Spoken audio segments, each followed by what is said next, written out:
हिमाचल प्रदेश के हर गांव शहर की ताजा तरीन खबरों के लिए जुड़िए टुडे हिमाचल के साथ। यूट्यूब पर सब्सक्राइब कीजिए, टुडे हिमाचल चैनल को फेसबुक पर फॉलो कीजिए और पल पल की खबरों के लिए सर्च कीजिए www.todayhimachal.com।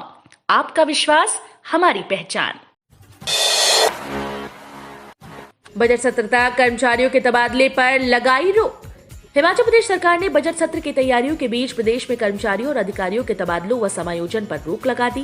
कार्मिक विभाग ने इस संबंध में सभी प्रशासनिक सचिवों, विभाग अध्यक्षों, मंडलायुक्त, उपायुक्तों और सभी निगम बोर्ड्स के अधिकारियों को निर्देश भी जारी कर दिए। आदेश में स्पष्ट किया गया कि सिर्फ अति महत्वपूर्ण मामलों में ही संबंधित विभागीय मंत्री से मंजूरी लेने के बाद मुख्यमंत्री की अनुमति से तबादले होंगे। हिमाचल में 2 दिन भारी बारिश, बर्फबारी का अलर्ट। प्रदेश में 143 सड़कें और 34 पेयजल योजनाएं अभी भी ठप। हिमाचल प्रदेश में शनिवार और रविवार को भारी बारिश और बर्फबारी की चेतावनी जारी हुई। 25 जनवरी तक प्रदेश में मौसम खराब रहने का पूर्वानुमान है। शुक्रवार को रोहतांग, शिकारी देवी, कमरूनाग समेत ऊंची चोटियों पर ताजा बर्फबारी हुई। सोलंग नाला में फाहे गिरे और राजधानी शिमला में हल्की बूंदाबांदी हुई। शुक्रवार शाम तक प्रदेश में 143 सड़कें और 34 पेयजल योजनाएं ठप रहीं। रोहतांग दर्रा सहित ऊंची पहाड़ियों में 10 सेंटीमीटर तक ताजा बर्फबारी दर्ज की गई। पांगी, किलाड़, केलांग और मनाली का मार्ग बार बार हिमस्खलन व भूस्खलन से अवरुद्ध हो रहा है। शुक्रवार को भी रहोली और कड़ूनाला के बीच में भूस्खलन से मार्ग काफी समय तक बंद रहा। हिमाचल में कोरोना से 9 की मौत, 2940 नए मामले।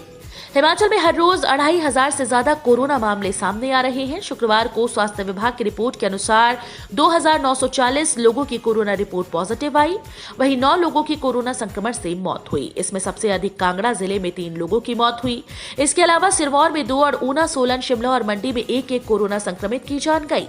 शुक्रवार को सामने कोरोना मामलों के साथ ही हिमाचल में एक्टिव केस की संख्या 17,071 पहुंच गई। वहीं प्रदेश में 2,57,350 लोग कोरोना संक्रमण की चपेट में आ चुके हैं, जिसमें से 2,36,327 कोरोना संक्रमित पूरी तरह से ठीक हुए। हिमाचल में अब तक 3,908 लोगों की कोरोना से मौत हुई है। स्वास्थ्य विभाग ने शुक्रवार को 12,283 लोगों के सैंपल कोरोना जांच के लिए थे। सीएम जयराम की गाड़ी हो चुकी है टोटल लॉस, न रिपेयर होगी न लगेगा नया इंजन।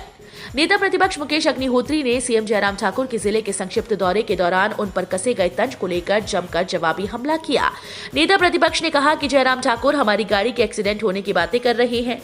वो तो भविष्य की बात है, लेकिन उनकी अपनी गाड़ी भीषण दुर्घटना की शिकार हो गई। उन्होंने कहा कि जयराम की गाड़ी अब न रिपेयर होगी और न ही उसमें नया इंजन चलेगा। नेता प्रतिपक्ष मुकेश अग्निहोत्री ने कहा कि सीएम जयराम ठाकुर मुझे जल्दबाजी में करार दे रहे हैं, जबकि प्लानिंग की बैठक में हम उन्हें ये कहकर आए हैं कि आपके पास अब समय ही नहीं बचा। उन्होंने कहा कि जिस गाड़ी को मैं चला रहा हूं उसकी दुर्घटना किंतु परंतु की बात है, लेकिन सीएम जिस गाड़ी को चला रहे हैं उसका तो भीषण हादसा पहले ही कर चुके हैं। खेतों में काम कर रहे बुजुर्ग के साथ हुआ हादसा, ऐसे मिली दर्दनाक मौत। उपमंडल सरकाघाट की पंचायत व गांव ढलवान के बंसीलाल पुत्र सुरजन राम की चट्टानों के नीचे दबने से मौत हो गई। जानकारी के अनुसार बंसीलाल प्रातः अपने खेतों में काम करने के लिए गया हुआ था।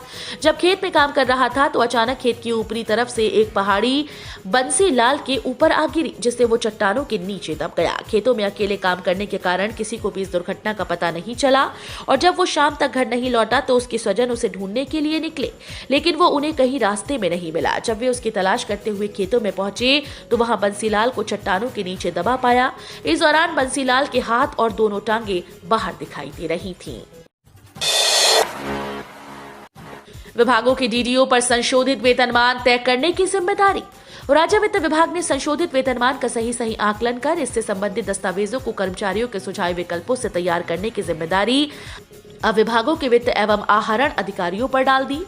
शुक्रवार को वित्त विभाग ने इसके लिए 11 जनवरी के अपने ही आदेश को पलट दिया। सोमवार को 11 जनवरी के उस आदेश को वित्त विभाग ने वापस ले लिया, जिसमें पे फिक्सेशन के लिए राज्य वित्त और लेखा परीक्षा सेवा अधिकारियों की जिम्मेवारी तय की थी कि वे इनकी वेटिंग कर जिला स्तर के या उपमंडल स्तर के कोषागार को भेजेंगे। जनवरी महीने का फरवरी में संशोधित वेतन दिया जाना है। सूत्रों के अनुसार अगर 11 जनवरी के आदेश लागू रहते हैं तो इसमें बहुत ज्यादा देरी होना संभावित है, क्योंकि राज्य वित्त एवं लेखा परीक्षा सेवा अधिकारियों की संख्या सीमित है। यह हर विभाग में पर्याप्त मात्रा में नियुक्त नहीं है। नालागढ़ के फार्मा पार्क में 750 करोड़ का होगा निवेश, 1000 को मिलेगा रोजगार। हिमाचल प्रदेश सरकार ने नालागढ़ के फार्मा पार्क के लिए मेसर्स JAGS फार्मा कंपनी के साथ लगभग 750 करोड़ के प्रस्तावित निवेश के लिए करार किया। इस उद्योग में 1000 से अधिक लोगों को प्रत्यक्ष रोजगार मिलेगा। यहां API और कैप्सूल शेल का निर्माण होगा। इस फार्मा पार्क के लिए करीब 20 से 30 एकड़ जमीन की जरूरत है। परियोजनाओं के साथ करीब 10 सहायक इकाइयों के भी आने की उम्मीद है। इसके अलावा 850 करोड़ के निवेश के साथ किन्वन फार्मा पार्क भी नालागढ़ में विकसित किया जा रहा है। हिमाचल में यहां विभिन्न पदों पर होगी भर्ती, कंपनी ने मांगे आवेदन। हिमाचल में नौकरी की तलाश कर रहे युवाओं के लिए ये खबर राहत भरी है। हिमाचल के सोलन जिले में विभिन्न पदों पर भर्ती होने जा रही है। इसके लिए कंपनी ने आवेदन मांगे हैं। ये जानकारी जिला रोजगार अधिकारी सोलन संदीप ठाकुर ने दी। उन्होंने बताया कि कॉस्मो फराइट्स लिमिटेड VPO जाबली सोलन में 26 पदों पर भर्ती करेगी। इसके लिए अभ्यर्थी 31 जनवरी 2022 तक आवेदन कर सकते हैं। संदीप ठाकुर ने कहा कि इन पदों के लिए शैक्षणिक योग्यता BTech electronics, MBA marketing, BTech mechanical machinist और फिटर निर्धारित की गई है। कनिष्ठ सहायक ने फर्जी दस्तावेजों के सहारे GPF से निकाले 19 लाख, FIR दर्ज। हिमाचल प्रदेश के ऊना में लोक निर्माण विभाग के विद्युत मंडल के कनिष्ठ सहायक ने अधिकारियों को गुमराह करते हुए भविष्य निधि खाते में धनराशि न होने के बावजूद 19 लाख रुपए की निकासी कर डाली। छात्री ने फर्जी दस्तावेज के सहारे 6 निकासियों से ये राशि निकाली और सरकारी फंड का दुरुपयोग किया। शिकायत की जांच के बाद विजिलेंस ने IPC की विभिन्न धाराओं के तहत आरोपी के खिलाफ केस दर्ज किया है। DGP संजय कुंडू ने की बैठक, SIT में 4 और पुलिस अफसर किए शामिल। मंडी जिले के सुंदरनगर के सलापड़ और कांगो में नकली व जहरीली शराब का सेवन करने से 7 लोगों की मौत के मामले में DGP संजय कुंडू ने शुक्रवार को SIT के अधिकारियों के साथ बैठक की। जहरीली शराब के तार बद्दी, परवाणु और ऊना से जुड़ने के बाद SP बद्दी मोहित चावला, SP ऊना अरिजीत सेन के अलावा एडिशनल SP कांगड़ा और DSP परवाणु को भी SIT में शामिल किया गया है। राशन डिपो में बिजली बिल जमा करवाने पर नहीं देना होगा अतिरिक्त शुल्क। हिमाचल प्रदेश के राशन डिपो में बिजली बिल जमा करवाने पर उपभोक्ताओं को अतिरिक्त शुल्क नहीं देना होगा। 5 से 10 रुपए का अतिरिक्त खर्च बिजली बोर्ड खुद वहन करेगा। फरवरी से ये सुविधा प्रदेश में शुरू होगी। खाद्य आपूर्ति और सूचना प्रौद्योगिकी विभाग के बीच अंतिम दौर की चर्चा जारी है। पुलिस के हाथ लगी बड़ी सफलता, 1.221 किलोग्राम चरस सहित 2 लोग गिरफ्तार। जिला कुल्लू पुलिस की विशेष अन्वेषण शाखा की टीम ने चोहकी बुर्जी मोड़ में गश्त के दौरान 2 व्यक्तियों से 1 किलो 221 ग्राम चरस बरामद करने में सफलता हासिल की। आरोपियों की पहचान हीरालाल पुत्र तुले बुरा नेपाल निवासी व चंदेराम पुत्र बुधराम निवासी मलाना के रूप में हुई। पुलिस अधीक्षक गुरदेव शर्मा ने कहा कि जिला कुल्लू पुलिस की विशेष अन्वेषण की टीम हर रोज जगह जगह नशे के सौदागरों पर शिकंजा कस रही है और इनमें पुलिस को कामयाबी भी मिल रही है।